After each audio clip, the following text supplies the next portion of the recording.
Bonjour Hervé Moret. Bonjour. Centriste, sénateur de l'Eure, merci d'être sur ce plateau pour cette interview politique. Bonjour Hervé Moret. Avant de parler de cette loi mobilité, vous êtes président de la commission de l'aménagement du territoire et du développement durable au Sénat.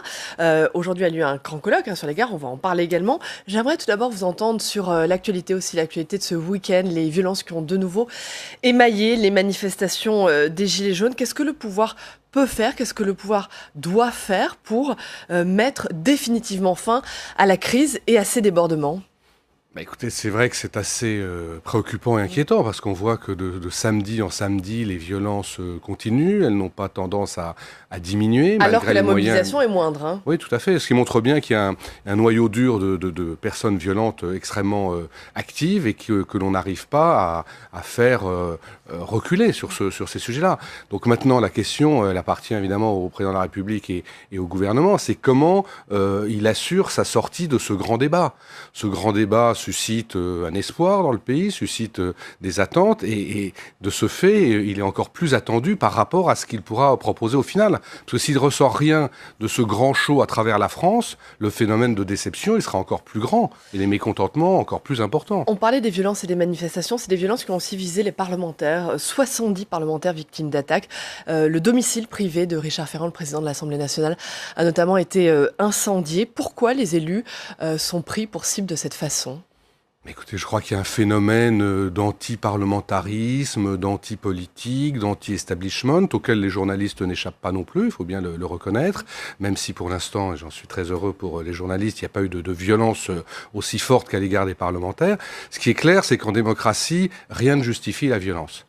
On est dans un pays où chacun peut s'exprimer à l'occasion des élections, on aura encore prochainement des élections, on aura peut-être un référendum, c'est ça la démocratie. Et donc ces violences, elles sont totalement injustifiées et inacceptables. Gérard Larcher est reçu tout à l'heure par le président, par Emmanuel Macron. Le Sénat a un rôle à jouer dans la sortie de crise ? Oui, je crois que le Sénat, et on le voit bien d'ailleurs dans cette période, le Sénat est de plus en plus en phase avec les territoires et avec la réalité du pays. Parce qu'un des problèmes et une des explications de la crise, c'est qu'on a un pouvoir politique qui a été pendant des mois totalement coupé de la réalité du terrain. C'est vrai du président qui ne sortait pas de l'Élysée jusqu'il y a encore quelques semaines. C'est vrai des ministres qui pour la plupart n'ont aucun ancrage local. C'est vrai des députés qui ont été élus dans une vague et dont certains n'ont pas hésité à dire « je suis pas là pour faire ce que souhaitent mes électeurs, je suis là pour voter la loi ».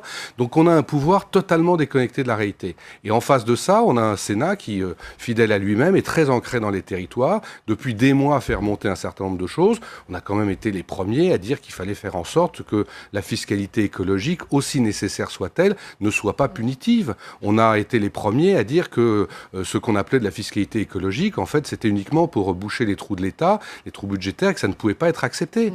Et on voit bien que le gouvernement qui avait dit on remettra tout ça à l'Assemblée, finalement, il a dû accepter ce qu'on avait voté. Hervé Moret, sur l'issue de la crise, on en parlait tout à l'heure, seriez-vous favorable à un référendum ? Le Premier ministre Édouard Philippe s'est montré sceptique, on l'a entendu depuis la semaine dernière. Gérard Larcher y est très opposé. Vous, quelle est votre position ?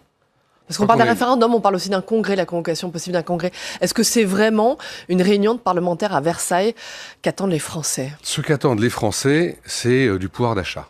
Et la capacité de sortie de crise, elle va dépendre de ça. Est-ce qu'Emmanuel Macron est capable d'apporter aux Français des perspectives en termes d'évolution du pouvoir d'achat ? Et c'est pas un référendum, ni même un congrès, et encore moins un congrès, qui permettra de répondre aux attentes des Français. Pourtant, le président a mis 10 milliards d'euros sur la table, et les Français, en tout cas les Gilets jaunes, sont toujours dans la rue. Oui, parce que le président a attendu trop tard pour réagir. Vous savez, c'est comme un incendie. Plus vous tardez, plus il faut mettre de l'eau pour l'éteindre. S'il avait écouté le Sénat qui très tôt a dit qu'il faut suspendre cette augmentation de la taxe carbone au lieu d'être pendant des semaines à dire on reste là où on est et on reste droit dans nos bottes, pour reprendre une formule célèbre, eh bien l'incendie aurait été éteint plus rapidement et plus facilement. Je voudrais dire maintenant quelques mots. Je voudrais vous interroger sur la loi mobilité, un texte qui sera examiné dans un mois au Sénat. Mais c'est un texte important également dans le contexte actuel, dans le contexte de la mobilisation des Gilets jaunes, parce que c'est un texte qui évoque les fractures territoriales. Qu'est-ce que ça va changer concrètement ? Est-ce qu'on va désenclaver les territoires avec ce texte, avec ce projet de loi, avec cette réforme ? C'est la volonté affichée de ce texte, mais ce texte, il a quand même un certain nombre de défauts majeurs, au premier rang desquels le fait qu'il n'y a aucun financement. C'est très bien de dire il va y avoir partout des autorités organisatrices de la mobilité. On annonce 13 milliards d'euros, 13 milliards pour les infrastructures de transport. Vous dites que ce n'est pas financé, c'est ça? Alors, il y a deux choses. Il y a d'abord le fait que les intercommunalités vont être chargées de mettre en place des services de mobilité. Comment elles le feront alors qu'il n'y a aucune ressource de prévue? Aujourd'hui, il n'y a aucune ressource de prévue pour des intercommunalités qui vont devoir mettre en place des services de mobilité. J'ai déjà interrogé la ministre sur ce sujet quand elle est venue devant mon groupe politique la semaine dernière. Je le referai cette semaine quand elle viendra devant la commission que je préside. Ça, c'est le premier point. Le deuxième point, sur les infrastructures, la ministre reconnaît elle-même que les 500 millions dont on a besoin chaque année pour réaliser ce plan, ils n'y sont pas, puisqu'elle a dû renoncer à mettre une taxe sur les poids lourds, qu'elle a dû renoncer à envisager des péages urbains. Donc elle-même reconnaît qu'il manque 500 millions par an. C'est une réforme qui n'est pas financée. Totalement. Et elle nous dit, mais on verra dans les prochaines lois de finances. Je trouve ça incroyable qu'on arrive avec une réforme en reconnaissant qu'elle n'est pas financée et qu'on verra plus tard comment elle sera financée. Et je vous invite à regarder le tableau de programmation financière de la loi, où on voit que ce qui est prévu pour arriver peu ou prou à financer, c'est d'augmenter les produits des radars, c'est-à-dire avoir encore plus d'amendes pour excès de vitesse, où il est prévu dans les années qui viennent un doublement des recettes des radars. Donc je pense que les Français et les Françaises seront très heureux d'apprendre ce matin que le gouvernement envisage de doubler les amendes pour excès de vitesse. Vous comptez donc du coup modifier de façon importante ce texte lors de son examen au Sénat? Au moins sur ce sujet. Vous savez que le Sénat, et on l'a prouvé notamment sur la réforme ferroviaire, n'est pas dans l'opposition systématique, n'est pas dans la démagogie, n'est pas dans la surenchère, mais c'est que les textes qui sortent de cette maison tiennent la route. Et comment avoir une réforme aussi importante que celle-là sans qu'elle soit financée? Donc effectivement, on proposera des solutions financières. Vous évoquez la réforme ferroviaire justement, 6 mois après le vote de la réforme de la SNCF. Quel est le bilan que vous en faites de cette réforme? C'est trop tôt pour dresser un bilan, puisqu'en ce moment, on est plutôt dans la phase où les différents acteurs, et notamment la SNCF, se préparent à la mise en œuvre effective de cette réforme qui interviendra au 1er janvier 2020. Donc au sein de la SNCF, il y a des négociations par rapport à la convention collective, les différents opérateurs se préparent à entrer dans un marché concurrentiel, les régions à ouvrir leurs appels d'offres. Voilà, on est plus dans une phase intermédiaire entre le vote de la loi et sa mise en œuvre. Toujours en restant sur le dossier de la SNCF, un colloque est organisé aujourd'hui sur les gares qui sont justement dans ce domaine-là un atout d'équilibre des territoires, un atout essentiel.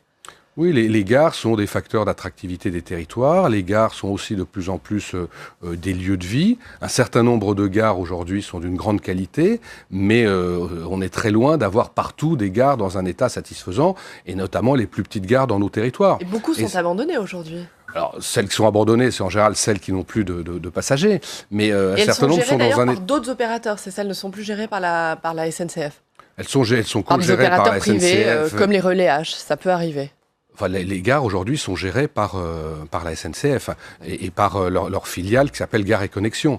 Mais ce qu'il faut, c'est que là où il y a des gares très, très rentables, je pense notamment aux grandes gares parisiennes, aux gares de grandes métropoles, c'est qu'il y ait une péréquation, puisqu'elle dégage des bénéfices importants, pour mieux financer, mieux entretenir et améliorer la qualité de certaines gares qui en ont grand besoin encore.